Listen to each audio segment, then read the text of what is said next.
What's up, everybody? Welcome back to another Cinema 4D tutorial. Today we're going to be taking a look at spline driven motion design inside Cinema 4D R16.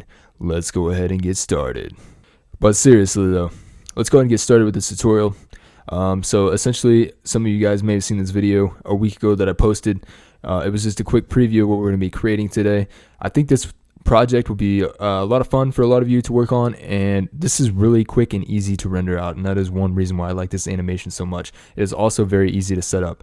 We are going to be creating something very simple today. It's not going to be anything, super fancy or anything like that, because to create something with you guys would take a long time. It's something that's really advanced and whatnot. So I'm just going to show you some of the techniques and some simple elements to add into your scene that will give you a nice looking animation. So the main points to take away from this tutorial is just how this is accomplished, and that's really what I want to, that's really my goal with this video.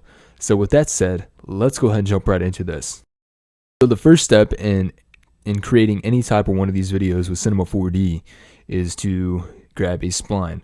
So the first spline we're going to drop into our scene there is just going to represent the very first object of our scene. So let's go ahead and change the A and B from, or let's just change the A from 200 to say a number like 100. And so that this is pretty much a proportional square here. Additionally, we can go into the type and change the type from a diamond to a kite, parallelogram, trapezium. We can do anything we want there, and we can also accordingly adjust these values to whatever we want. I want this to start off as a perfect square. So to go ahead and animate this is actually very simple. So what we're going to do is just, let's go ahead and control left click, or just left click if you're in Cinema 4D R16 on these two dots here to create a keyframe. And actually, before we do that, let's go ahead and change these values from 100 to 0 each. Now we'll go ahead and create that keyframe. I'm going to go ahead and give ourselves some more frames to work with here in the timeline editor. And then we're just going to drag on the timeline to say about 30 frames down the line. And we're going to increase both of these values to 100 each and then keyframe that change. Now if we start from the beginning of the animation and we play this, we've got a simple animated spline. So nothing too fancy there. But if we go ahead and press Command or Control R on the keyboard to go ahead and give this a render preview, you will notice we do not see anything. That is because we simply have geometry in the scene. We have nothing else. So what we need to do is add geometry to this. And to do that, it's actually very simple. What we can do is hold down Alt or Option, depending on which operating system you're on. With the four sides selected in our hierarchy, we can go up to the Hyper Nurbs icon and just grab an Extrude. What this is going to do when you do that is make the foreside here a child of the Extrude Nurbs. So with that in our scene, if I want to, I can just go ahead and drop in a camera here, and we can rotate around here, and you'll see that we have geometry now. Additionally, if we go to press the render preview button, we actually have an object that can be seen. For what we're doing today, this is way too thick. This is not going to work properly for what we're doing. So to make this thinner, we have to click on the extrude. We have to go to the movement. We have to go to the third box to the right here and just change that value from the default 20 centimeters to 2, 1.5, whatever you choose there. And you'll notice that makes our foreside a lot thinner. And if we just go ahead and start this animation over for the heck of it and press play, you'll see we already have an animated spline here with geometry and everything. So we've already got something just that quick and easy. So, and really guys, this is what it comes down to.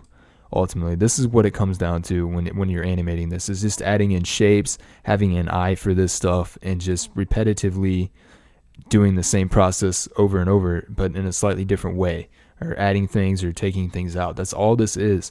So like I said, what's nice about this is depending on your render settings, you can render this out very quickly. You can also create some pretty complex looking things, as you may have seen in a tutorial preview. So that's what's really nice about these kind of animations. So we got that square coming into the scene just like that. Nothing real fancy, but we got something. What we could do, for example, is just grab the extrude itself, and we could just press the rotate tool up here. Go ahead and keyframe on frame 0. Go ahead and make a keyframe, and we'll go to frame 30.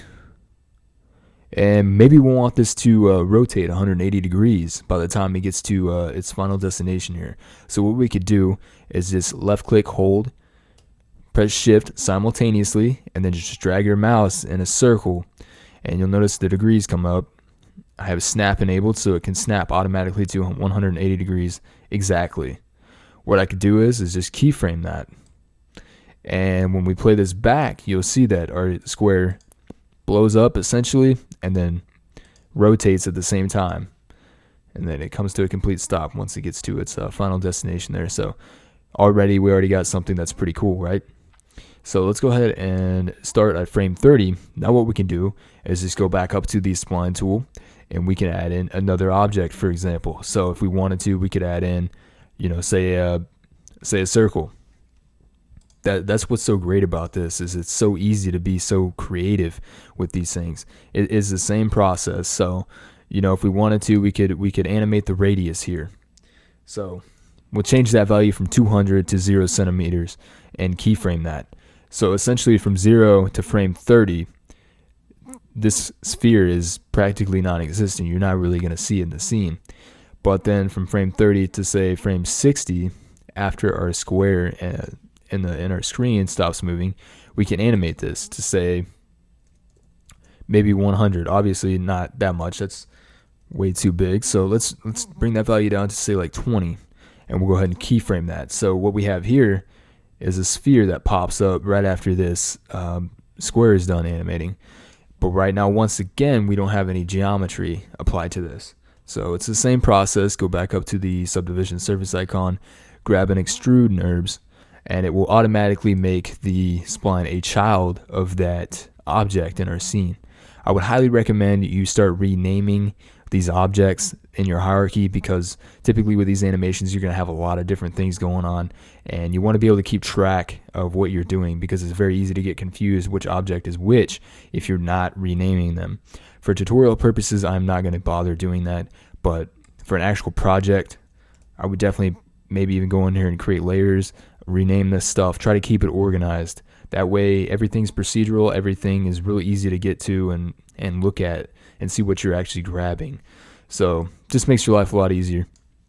What I'm going to do though is once I drop that into an extrude and I adjust the depth of this object, I'm going to go in the top view here. And since we have a little bit of depth to all of our objects, we may want to stagger this a little bit, stagger these objects, because if this one is directly in line with the square, if the circle is directly in line with the square, you're not going to see anything really. So you need to kind of pull this out. Additionally, you can make these completely two-dimensional if you choose. It's just kind of all up to you. For the purposes of this tutorial, I'm not going to spend a whole lot of time being real precise with that, but you guys get the idea. To make this a little bit more visual and easier to see, I'm going to go ahead and create a couple random materials here. Not going to spend a whole lot of time with them, just for visual reference, so we can kind of see what's going on in our scene. So we can definitely see the red, and we can also see the orangish red color here in the background. If I go ahead and give this render preview, it's looking very ugly right now, but what we're shooting for right now is just the plain animation itself. That's all we're going for. We're not worrying about lighting or anything else like that at this point. So we have that much. What else could we do? Pretty much anything you want. I mean, we could go up here and grab another spline and start from there. You could add, if you really wanted to, you could add dynamics to these pieces, these objects, or whatever. It's really up to you. So right now I'm just gonna grab a rectangle, and none of this is rehearsed, guys. I'm totally just doing this on the fly, and that's kind of sometimes how you have to approach these things. So what I'm going to do is get on frame 60 down here in the timeline. Let's go ahead and see where it squares at. I think it's a little bit too big to see, so I'm going to make these spline a little bit smaller here. And obviously, if I want it to be a rectangle, I'm going to have to make these the width and height a different number, because rectangles are not perfect. They don't have 4 perfect sides that are all the same length. So, that's obviously way too big. We'll go ahead, do something like that, and we'll even make this, we'll make this a little bit thinner. And this is what we're going to animate. We're just going to animate the height. So I'm going to go ahead and put that at 0 centimeters and keyframe that. But actually, before I do that, I'm getting ahead of myself. I need to position this correctly, of course, in my frame. So let's go ahead and rotate this, grabbing the rotate tool. And once again, tutorial purposes, I'm just going to eye this and say maybe I want to animate this out so that it comes out to the length of the actual side of the square here. Now you can see when I rotated this, it wasn't quite in line with the object, the square in our scene, but that's okay. So it comes out to about 71 centimeters, maybe 70. It's a little bit more perfect, whatever. I'm just kind of eyeing it right now. This is what we're going to animate. So we know that we need the rectangle to extend out to 70 centimeters to be kind of in line with the sides of our square. So we need to play around with that first to get an idea. Now that I know that value needs to be 70, I'll go ahead and change that value back to 0 and create a keyframe on frame 60. And then we'll go ahead and skip ahead about 90 frames or so. And we'll change that value from 0 to 70 as stated previously. What we have here is a rectangle that animates outwards just like that. Obviously it doesn't have any geometry to it right now, so we'll just drag and drop that into an extrude. Make the spline a child of the extrude.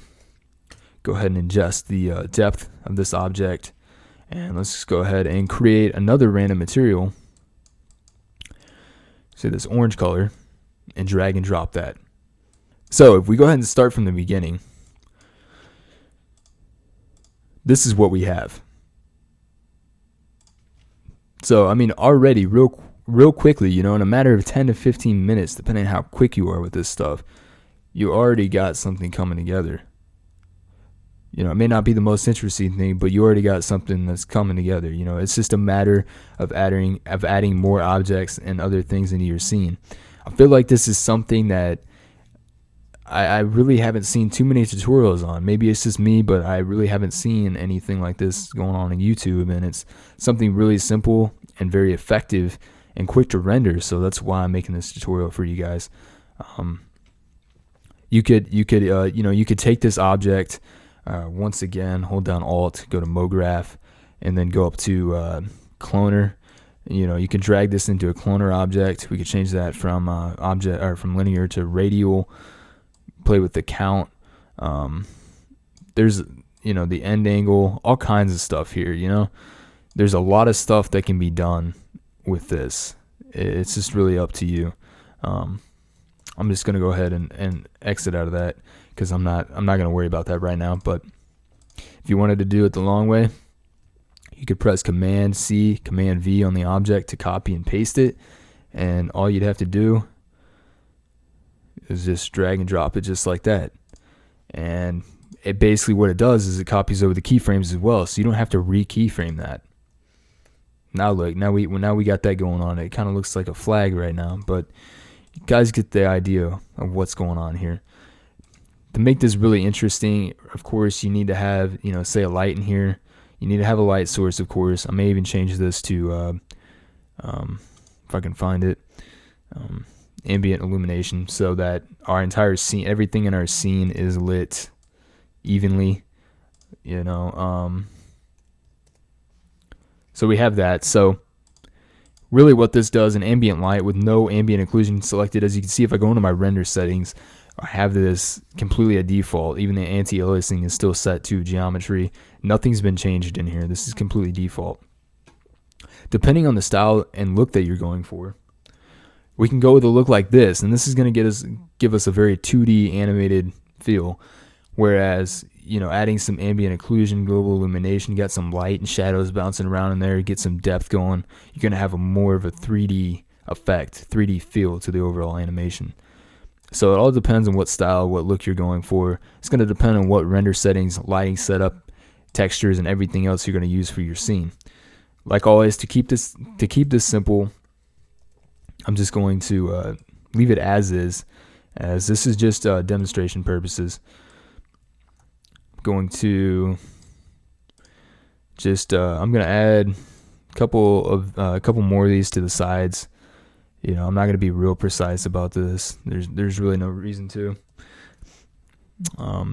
But I would definitely suggest, if you all are doing this for an actual project or for work, or you know, whatever the case is, obviously spend some time on this and try to really, you know, make it even, make it look nice. But go ahead and play this once again.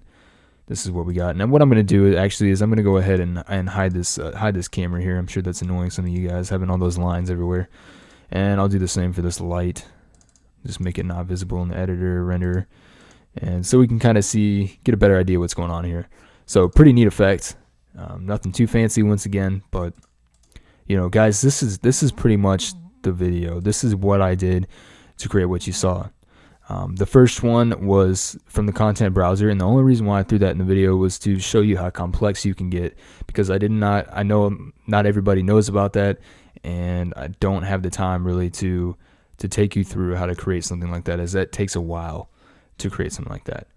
It will take a long time typically to animate all that. So I don't really have time for that, but just want you guys to be aware. Now, once again, this is just a repetitive process. So once you get it going, you kind of get an eye for what you're doing. You kind of like what you're seeing. You know, you just keep going with it. You just keep adding stuff to it, but you just got to be careful. You just don't want to add too much to it. That's the main thing. I could go in here and I could grab any of these splines. I could do pretty much anything I want, really. You know, that's the beauty of this, is it's so easy to, you know, it's so easy to animate. I could grab a inside here. I could grab an inside. I could scale this down to the point where we have just a plain old triangle. You know, nothing special here. What I'm going to do is I'm going to make this very small. Let's say like 8 centimeters, maybe even a little bit smaller. And what I'm going to do is, once again, drag and drop this into an Extrude Nurbs. So we have geometry. Go ahead and set that to 2 centimeters. And I'm going to drag this up a little bit. And may have to go to my top view for this. I'm just going to drag it forward. Just say right there. Doesn't have to be perfect. And I'm probably going to end up making this a little bit smaller. Say maybe 3. This is just going to add something extra into what's going on here. Make it a little bit more interesting. Go up to MoGraph, go to Cloner, click and drag and drop this into the cloner so that it is a child. What we can do with the cloner is change the mode from linear to radial, and we can just bump up the amount of clones here. And even this value here can be animated. Pretty much anything can be animated here, so we could even animate that. We can take the whole scale of it and just scale it down if we wanted to. We can go into the cloner. We can change the radius here as well to kind of dial that down. And once again, because I did actually scale it down, I'm gonna have to readjust this, but it's nothing too hard. And what we could do at this point, we could animate the end angle here. So what this is gonna do is, for example, we put this at 0 and we keyframe that. Let's actually go to, because I want this to happen as these rectangles are coming into the scene. We'll start this on frame 60. We'll keyframe that. Then we'll go to frame 90. And then we'll bump up this end angle to a full circle of 360 degrees. And this is our animation that we get from that. Now, what we could do also is go into the inside here, since it is visible in the right now, because I didn't adjust this value yet. All we'd have to do to animate this is go back to frame 60 and change this value from 1.845 to 0. keyframe that. And then, you know, say frame 75, for example. Let me fix that real quick to the exact value that I was at and keyframe that. So what happens is you get this. So as it starts going around in this circle, it actually grows as well. You could completely disable this. You could go into basic and make it invisible until it's actually time for it to come up, so it doesn't have that scaling effect to it. But just a neat little thing that you can do that adds a little bit more to your video, in my opinion. So once again, I'm just gonna create a basic texture here, and just gonna try to make something a little bit unique. I think we need to have a little bit of yellow in there. That might be a little too strong. I don't know. I'm a fan of warm colors, so go ahead and drag that on there just like that. Since we're working with these kind of shapes, we really don't need to go into any of these texture tags and modify the projection at all. It's just really not necessary. So we'll just leave it as is. Let's go ahead and look into our camera real quick. Let me turn this back on in our scene. Check that little box there to turn that back on, and we'll go ahead and turn a light back on in our scene. Give this a quick render preview, and this is what we got so far. So once again, it's nothing spectacular. You know, I'm kind of rushing through this. I'm not spending a whole lot of time on it, so it's not gonna look great right now. Color scheme plays a big role in how a lot of these animations turn out. You know, so you can see just from changing that from a darker red to a lighter pinkish color doesn't fit well with everything else we have going on in our scene. So you really have to be careful. Some colors don't mix very well with others, and it seems like we're kind of using a little bit, for the most part, darker colors, and so the light bright yellow going on right now doesn't seem like it really fits. And that's kind of what I mean by you have to have an eye for this stuff. You kind of have to you have to feel what's right and kind of eye it. So I'm just going to darken that yellow up a little bit more and see it kind of maybe matches the scene a little bit better. So we play that. That's what we're getting. This is the animation that we have so far. So just like that, we already have over 3 seconds of video. And as I'm creating this tutorial, I'm about 22, 23 minutes in, and I've already created that. Just literally doing this on the fly. Like I said, none of this was rehearsed or anything. I just wanted to show you guys how quick and easy it is to create an animation, such as what you may have seen in the previous video. If not, provide a link down in the description. You guys can go check that out. I think that'll do it for this tutorial. I hope you guys aren't disappointed, because you may have been expecting something a little bit different, but like I said, to actually go through from start to finish and really create something amazing would take a long time, and I know not everyone has the longest attention spans for that, so I have to compensate. But if you guys have any questions or anything, any concerns down in the comments below, please let me know. This is mainly a video to teach you some of the techniques and things to accomplish this kind of effect and this kind of motion design. So once again, if you're new to the channel, please support me by hitting the subscribe button and like the video if you liked it. And yeah, like I said, just if anybody has any questions, feel free to let me know. All right, guys, thank you for watching if you made it this far, and I will see you in another tutorial.